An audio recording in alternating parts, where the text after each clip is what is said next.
Okay, so now we are going to install HBase on Dataproc cluster, and we will be using HBase in building our end-to-end streaming pipelines. That's why we are installing HBase here. So how do we do it? So first of all, we will create the cluster, and during creation of cluster, we will specify the details about the HBase. So I'm just giving the cluster name as data couch, and I'm keeping my region and zone, everything same. I'm just selecting a single node because we want to use Google free credits and we have to work with so many services. So we just want to utilize one machine where we have all the required cores and everything. So you may choose 8 V cores and 30 gigs machine. So this will work fine in free credits. So if you want to pick up this, that's fine. Because we will be using so many services, so it's good if we have more V cores and we have sufficient RAM also, memory also. So I'm just changing the primary disk size to 200. So this is very good. So this is done. Now let's go down. I'm just selecting enable access to web interfaces using default selected components, and then let's go down. And here I'm specifying the initialization action. So here I need to specify the bucket from which I need to pick up HBase initialization or HBase installation shell script. So before we go anywhere, I want to show you my repository, GitHub repository. And this GitHub repository is having details about HBase installation. So if you see, like I have one step here which indicates like how to install HBase.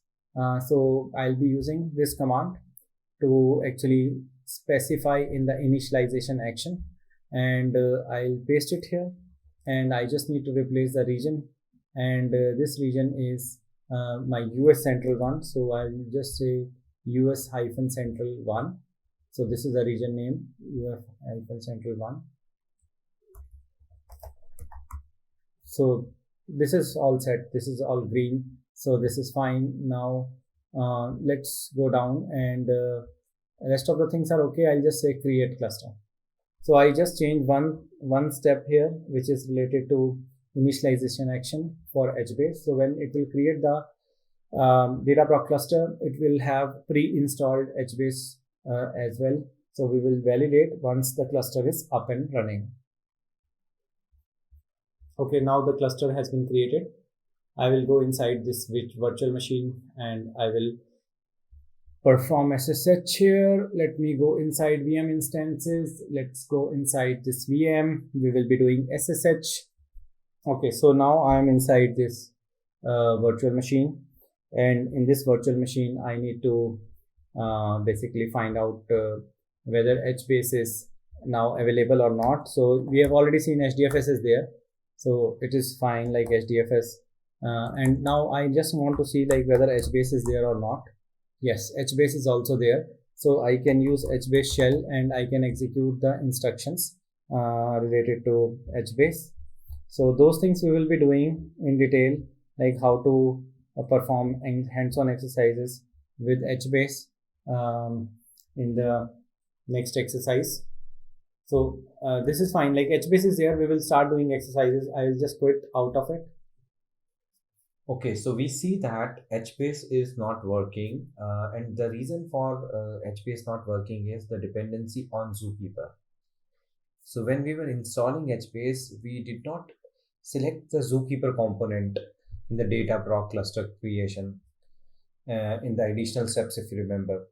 So we did not select Zookeeper deliberately because we wanted to do it via Confluent Kafka. So now it's time to install Confluent Kafka because Zookeeper is also bundled with Confluent Kafka. So we want to make use of that Zookeeper rather than the Zookeeper provided by Dataproc cluster. So hope it makes sense. Once we are done with the Confluent Kafka installation, then we will come back to HBase again, and then we will restart the HBase shell. So after Confluent Kafka installation, I will show you how this problem can get rectified. We will be able to work with HBase once the Zookeeper is in place. Yeah.